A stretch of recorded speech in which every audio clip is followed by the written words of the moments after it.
Hey guys, I'm here with Nandan Naresh, the #1 cadet in the United States, and actually the #2 junior in the United States right now. Nandan, thanks for taking a few minutes to talk to us. I'm looking forward to asking him some tricky questions and seeing what he says. So, the pandemic happened in the last 15 months. A lot of table tennis clubs were closed. What were you doing at home? Were you able to practice at all? Yeah, since my brother also plays, I was able to train with him for Is a he lot pretty of good? time. Yeah, he's Yeah, good. he's good. Okay, good. All right. So you're able to train with him? Yeah, I was able to play with him a lot of the time, and well, all the time, and we had some pretty good training. Good. So how many times a week were you training, and how many hours a day? Depending on the week, I would say average is 6 days a week for 3 to 4 hours a day. Wow, that's quite good. Most brothers can't play with each other that long. That's good. All right. So is your club open now, or is it still closed? It's open, but not too many people are playing there anymore because of the pandemic. So Okay. we just decided to play in our basement. Okay. So you're quite experienced as a table tennis player. You've been playing for many years. Let's give a little bit of advice to our listeners. So for the people that are watching here today, maybe they haven't played for the last 15 months at all. Mm-hmm. Maybe their club's been closed, they don't have a table and robot at home, and they have nowhere to practice. Now their club opened up this week, and they're getting back to the table. If you hadn't played for 15 months, what would you suggest to them would be the first thing you should practice? I would say something stable that you've been comfortable with like your whole life. Like trick shots? Not exactly, but Okay. it would be like 2-2. That's what it would be for me. So 2 forehands and 2 backhands, Okay. just to stably get into the rhythm of things and like not ruin anything that you've built up in the past. Okay, yeah, that's good. Just start with something slow, something you're comfortable with, maybe something where you know where the ball's going. That's good. And what about those people that have been practicing the whole time? Let's say they've been playing, their club wasn't closed at all, and they've been playing a lot, but they're kind of stuck at the same level.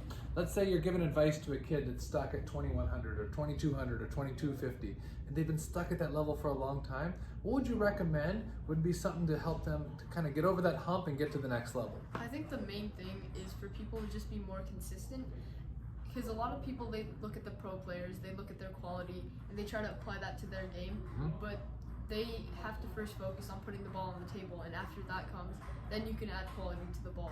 Okay. So a lot of the times you're losing 5-6 points a game just because you're making your own errors, not due to the opponent like beating you. Good, and I think that's one thing that's very, very important, is no matter how strong your shot is, no matter how many flashy variations you have, if it's not consistent, really it's not winning matches. And this is one thing that a lot of players are lacking, is just that sense or ability to really focus on being as consistent as possible. Good.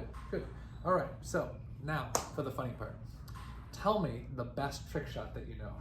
Do you know any really, really good trick shots that nobody else in your family can do?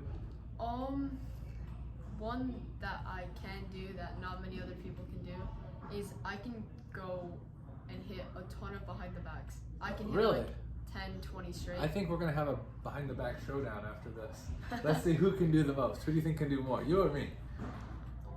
I've never seen I don't know. Okay, we're gonna have to try that. All right, what about your best point you've ever had in a tournament? In your basement doesn't count, but your best point in a tournament that you ever did. That would be with my brother Sid, and it was in California for one of the national ranking tournaments. Okay. And it was a long point of just me chopping, him looping, and it was a very intense match. Yeah. And I chopped like 3-4 balls straight. I came back to the table, and then I counter looped one, and then he missed, and it was a bunch of emotions all over the place. Man. Okay. All right. So do you have this one on film? Yes. Oh, yes. Okay. So make sure you check out the end of this video to see this earth-shatteringly amazing, great point between two rival brothers. By the way, how many times have you guys played against each other? I think it's 26 as of right 26. Okay. At least you're counting.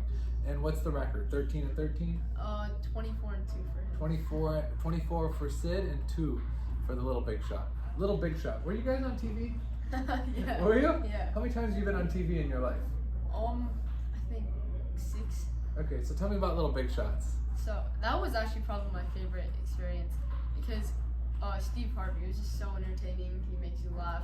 It feels like very fluent to like talk to him, very like comfortable. Yeah. Yeah. So how famous were you after that show? Like you went to Walmart or whatever, were people like, hey, that's that ping pong kid? Was it like that? No. Not quite like that. in our school, yeah, there was like a couple of people that had like watched it Okay. without like knowing Okay. that I was gonna be on it. Okay. It's just like surprise. They just turned on the TV and it was there. Wow. Wow. Okay. Cool. Cool. All right. So you got any other celebrity appearances coming up? I do not. You do not? Okay. What about, okay, seriousness though.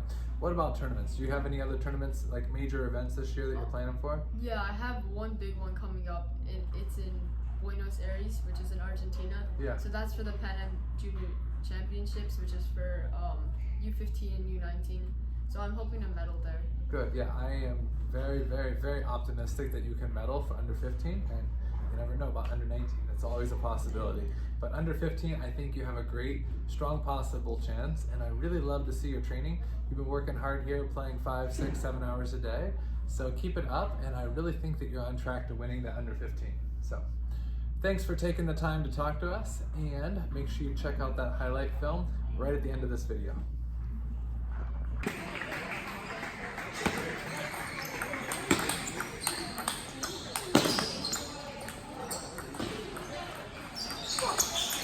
Holy